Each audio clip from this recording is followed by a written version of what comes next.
This video was brought to you by Ground News. Last weekend, the Czech Republic went to the polls for the second round of their presidential election. This was a runoff between former Prime Minister and controversial populist Andrej Babis and retired General Petr Pavel, who's become a bit of an internet sensation, mainly because of his photo ops.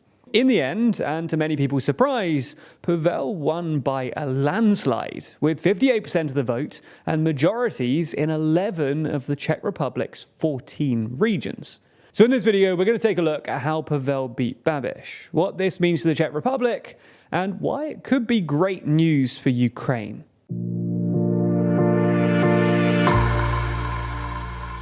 For most of its history, the Czech Republic elected its presidents via a vote in both houses of parliament. However, because this process was pretty murky and prone to pork barrel politics, in 2013 the constitution was amended, allowing citizens to elect the president directly via popular vote in a two-round system like in, say, France. The Czech president is meant to be a symbolic head of state, though, with all key powers pretty much vested in the government. The first direct elections were held in 2013 and were won by Miloš Zeman, a former Social Democratic prime minister who campaigned on a left-wing populist platform. Zeman was definitely a controversial figure, though, often overreaching his constitutional powers in order to influence governments. And not only that, throughout the years he also formed an unlikely alliance with billionaire and media mogul Andrej Babis. Now, you might remember Babis from our older videos on Czech elections.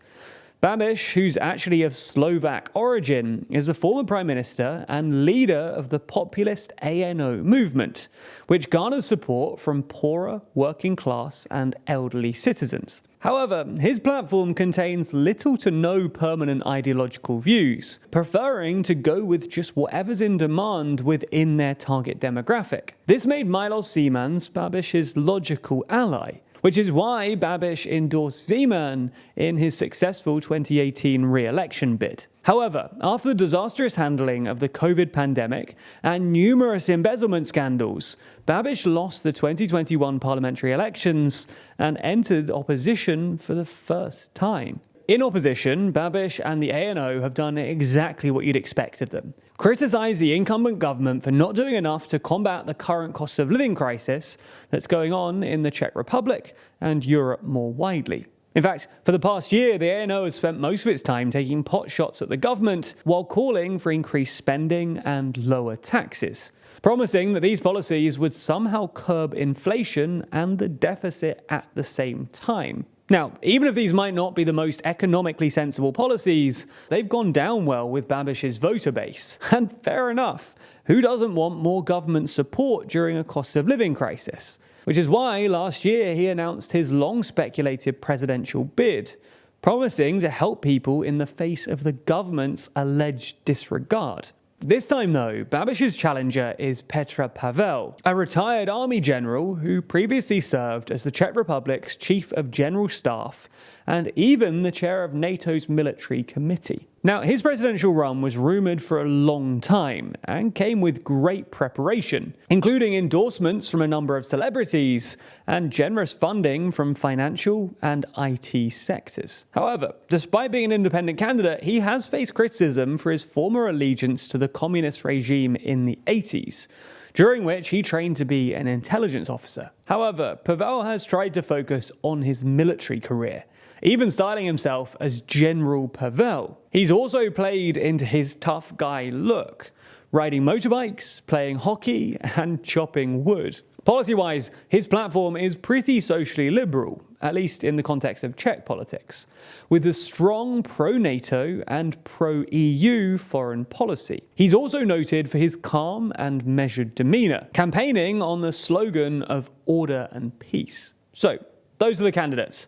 But let's talk about the election itself. The first round of the election saw only one other potential contender, former university rector and professor Danuša Nerudová. Appearing seemingly out of nowhere, Nerudová saw a massive surge in the polls as a fresh alternative to the Pavel-Babis duo, and also drew attention for being the only woman running and the youngest candidate. At one point, she even became the bookies' favourite to win the election. Campaigning on a progressive platform, she was even often likened to the Slovak president. Her hopes were smashed by numerous plagiarism scandals at her university, with many of her voters opting for Pavel as the safer bet. This ultimately allowed Pavel to narrowly win the first round, with 35.4% of the vote. However, Babis also outperformed expectations, receiving 35%, while Neradova ended up a distant third with 13.9%. It's also worth noting, though, that the candidate for the far-right SPD movement came in at fourth place, with 4.5%. Heading into the second round, Babis led a divisive campaign which tried to weaponize Czech anxieties about the conflict in Ukraine, putting up billboards which suggested that Pavel wants a war with Russia. In a debate, he even shocked the international community by saying that in the event of Russia invading Poland, Czechia would just stay out of it. This swayed voters from the SPD and other nationalist parties in his direction. It also earned him the official endorsement of the Czech Communist Party. Ultimately, though, this led to the campaign getting so heated that Babis's rallies were almost always disrupted by hecklers. And after having received a number of death threats, Babis cancelled all further public meetings days before the election. By contrast, Pavel rallies saw thousands of attendees, including Neradova and other opponents from the first round. Unsurprisingly, Pavel also received unequivocal endorsements from all other government parties: ODS, the Mayors, the Christian Democrats, Top 09, and the Pirates. And Gen Z voters were especially energized by Pavel, with endless memes and even a new fashion trend of wearing tartan-patterned flannel in the process. So that was the build-up to the election. But what about the results? As the polls predicted, Babis lost in an unprecedented landslide of 58.3% to 41.7%. winning in only 3 of the country's 14 regions. In the end then, Pavel received almost 1 million more votes, largely due to higher than average voter mobilization in favor of Pavel.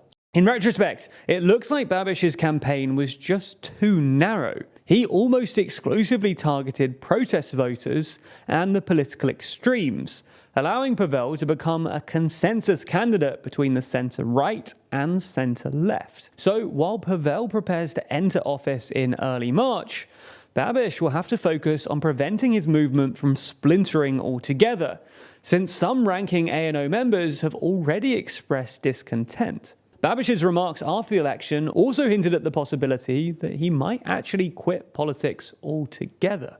So, did this election spell the end for Babis?